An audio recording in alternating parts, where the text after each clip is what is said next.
How many times has this happened to you?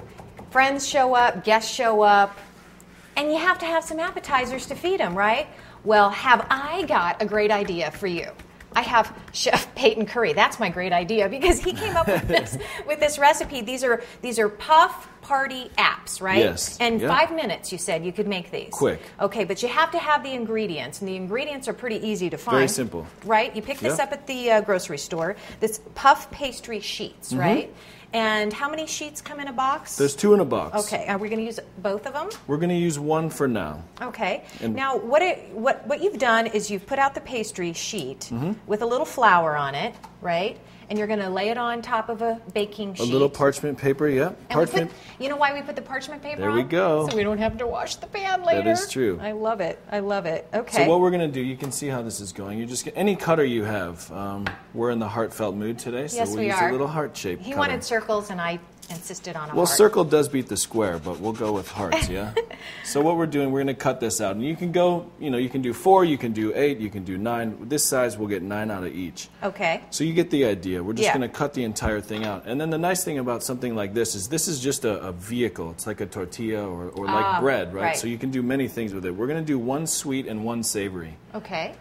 We have the spoons. Well, let's talk about some of the ingredients that we have for the savory. Okay. We've got tomatoes. Yep, we have a little bit of tomato. And you can get these at a farmer's market, or if you're in a bind, this is one of the things that's a must-have in your pantry. Oh, yeah. Yes. By the way, to find out what those must-haves are, be sure and check out that segment of must-haves you should keep on hand all the time, just for opportunities like this, for last-minute apps. Now, that doesn't fit. It doesn't fit, right. So what's going to happen is as this cooks, this puff pastry is actually going to wrap around the tomato. Get out.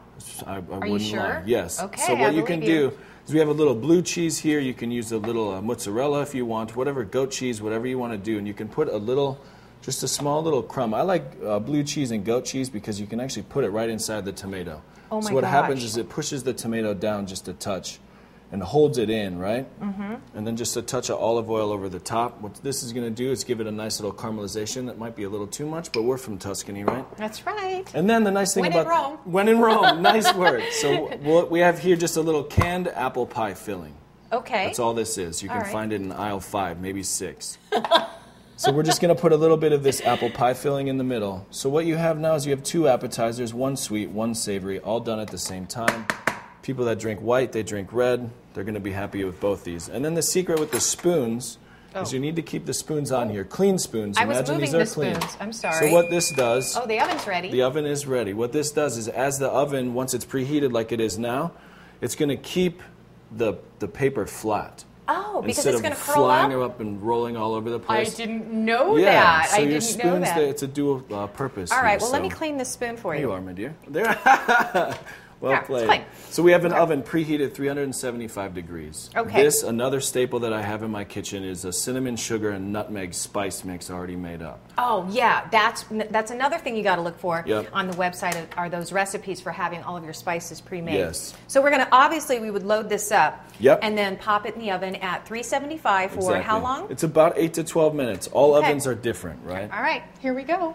Let's do it.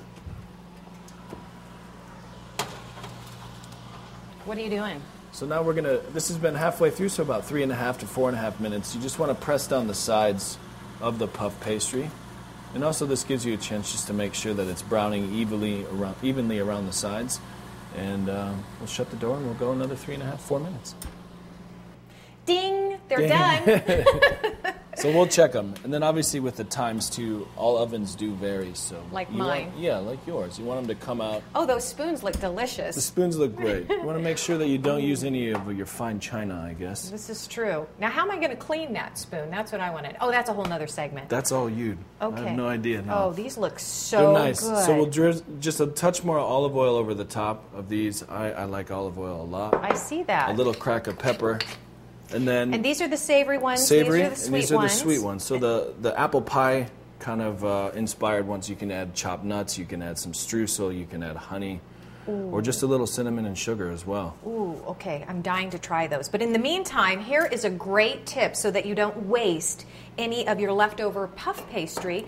And what you did is you just cut it up and we threw it in there and it puffed. It does puff. Yeah, you can use this Kids like it if you toss in a little cinnamon and sugar, which is another one of our essential spice mixes that we're going to make. That's right. And then also, you can use it a little frosting if you have a sweet tooth, or garnish on a soup or stew. You use them as croutons We use them as croutons at the right? restaurant. All yeah. right, all right. Can I try it now? You can. Is it going to be hot? It's going to be hot. Ooh, but that's okay. And this is, and you know, you can pretty much get really creative and add all kinds of things that you like or that are your favorite things and stuff that you already have on hand. And to know what to keep on hand, we have a special little segment that we created, 5 must-haves to keep in your refrigerator at all times. All times, all right. yes. Thanks, Peyton. You're welcome.